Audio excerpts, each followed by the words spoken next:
ಹೇಗೆ ಮಾಡೋದು ಈ ಕ್ಯಾಪ್ಸಿಕಮ್ ಮತ್ತು ಟೊಮೆಟೊ ಮತ್ತು ಇಲ್ಲಿ ಕಾರ್ನ್ ಬೇಯಿಸ್ಕೋಬೇಕು ಪಿಜ್ಜಾ ಮೇಲೆ ಹಾಕೋಕ್ಕೆ. ಚೀಸ್ ಮತ್ತು ಪನ್ನೀರ್ ರೆಡಿ ಆಗಿದೆ ಪಿಜ್ಜಾ ಮಾಡೋಕ್ಕೆ. ಇವತ್ತು ಪಿಜ್ಜಾ ಮಾಡ್ತಾ ಇದ್ದಾರೆ.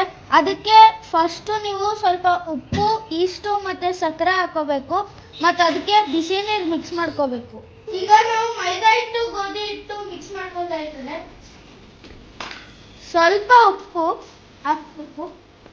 ಸರಿ, ಈಗ ಫಸ್ಟೇ ರೆಡಿ ಮಾಡ್ಕೊಂಡಿದ್ದು ಉಪ್ಪು, ಈಸ್ಟು, ಸಕ್ಕರೆ ಮತ್ತೆ ಬಿಸಿ ನೀರು ಹಾಕಿರೋದು ಇವಾಗ ಇದು ಮಿಕ್ಸ್ ಮಾಡ್ಕೋಬೇಕು. ಅದಕ್ಕೆ ಬರೀ ಮೈದಾ ತಿನ್ನೋಕೆ ಇಷ್ಟ ಆಗಲ್ಲ, ಅದಕ್ಕೆ ಮೈದಾ ಜೊತೆ ಗೋಧಿ ಮಿಕ್ಸ್ ಮಾಡ್ತೀವಿ. ಈಗ 15 ಮಿನಿಟ್ಸ್ ಹಿಟ್ಟು ಮ್ಯಾರಿನೇಟ್ ಆಗಬೇಕು.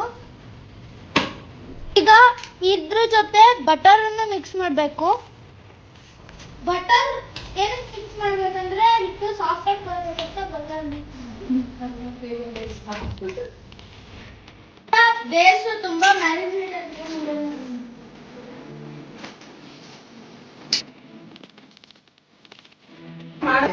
ನಮ್ಮ ಮನೇಲಿ ಓವನ್ ಇಲ್ಲ, ಅದಕ್ಕೆ ಪ್ಯಾನ್ ಅಲ್ಲಿ ಪಿಜ್ಜಾ ಮಾಡೋದು ಹೇಗಂತ ತೋರಿಸ್ತೀವಿ. ಇವತ್ತು ವೀಬಾರ್ದು ಪಿಜ್ಜಾ ಸಾಸ್ ಯೂಸ್ ಮಾಡ್ತಾ ಇದ್ದೀವಿ. ಪಿಜ್ಜಾ ಬೇಸ್ ಮೇಲೆ ಹಾಕಿ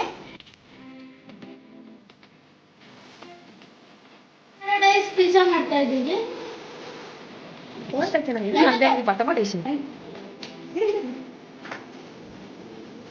ಪಿಜ್ಜಾನ 20 ಮಿನಿಟ್ಸ್ ಬೇಯಿಸ್ಕೋಬೇಕು.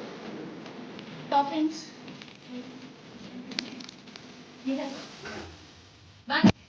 ಈಗ ಇದನ್ನ ಟೇಸ್ಟ್ ಮಾಡೋಣ.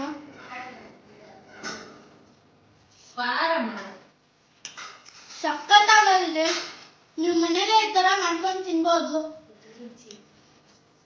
ತುಂಬಾ ಚೀಸಿ ಮತ್ತೆ ಪನ್ನೀರ್ ತುಂಬಾ ಇದೆ.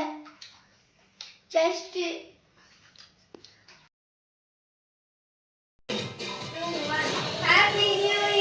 Happy new year.